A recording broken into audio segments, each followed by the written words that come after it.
ارأیت من اتخذ الہہ ہواہ، کیا آپ نے اس شخص کو دیکھا ہے جس نے اپنے نفس کی خواہش کو ہی اپنا خدا بنا لیا؟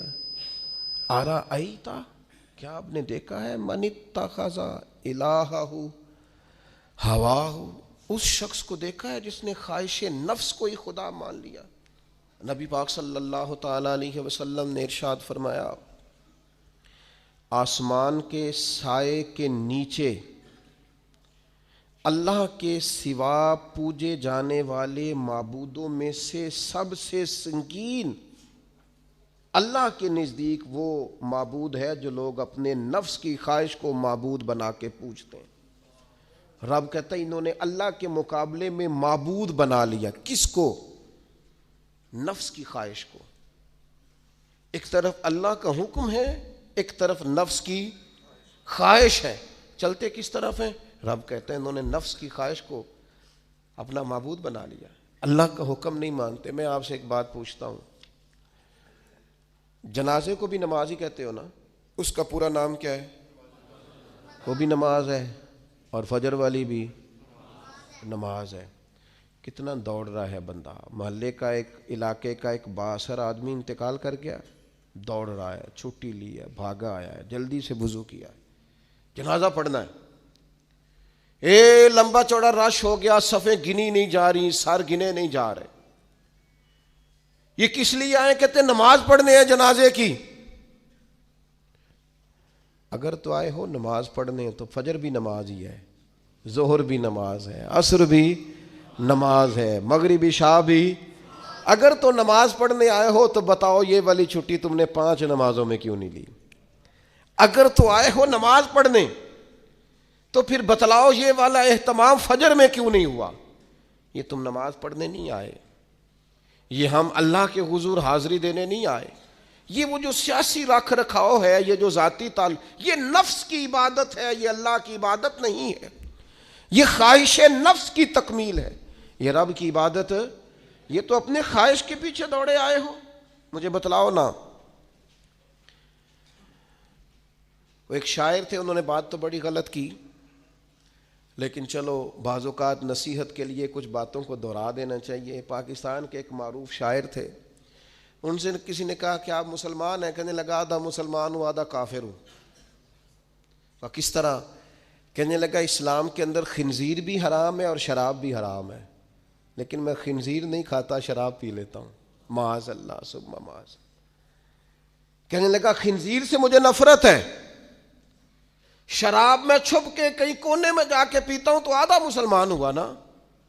کہ اگر تو میں دین کا حکم سمجھ کے نفرت کروں تو پھر جتنی خنزیر سے کروں اتنی شراب سے بھی کروں۔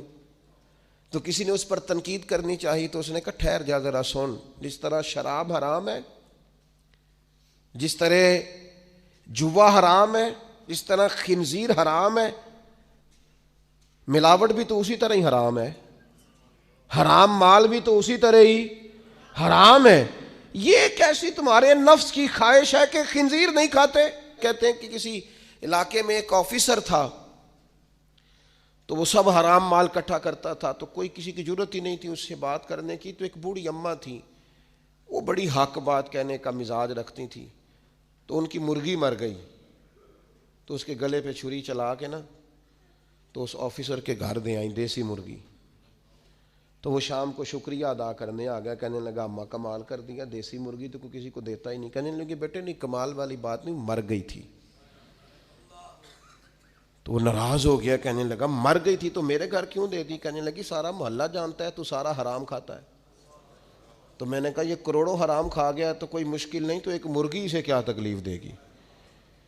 تو وہ اللہ نے اس کے دل میں بات ڈالی، اس کو اثر ہوا، وہ رونے لگا، کہنے لگا بات تو ٹھیک کر رہی ہے، کروڑوں روپیہ حرام کا آئے تو وہ چونکہ نفس پسند کر رہا ہے تو وہ ٹھیک ہے، اور ایک مرغی صرف چھری نہیں چل سکی مر گئی تو اس سے الٹی آ رہی ہے، کہہ رہی ہے کیا مطلب ہے اس کا؟ وہ ہمارے ایک دوست ہیں، وہ کہتے ہیں ہمارے زمانے میں لوگ اس طرح کے پرہیزگار ہیں کہ ایک شخص کو ایک نیا جوتا مل گیا کہیں گرا ہوا، اس نے اس کا مالک ڈھونڈنا شروع کیا، کسی کا نیا جوتا گر گیا سڑک پہ تو ڈھونڈتا رہا، ایک پیر تھا، ڈھونڈتا رہا، وہ کس کا ہے بھائی کس کا ہے؟ تھوڑی دیر آگے جا کے اسے اس کا دوسرا پیر بھی مل گیا، پھر اس نے مالک ڈھونڈنا چھوڑ دیا۔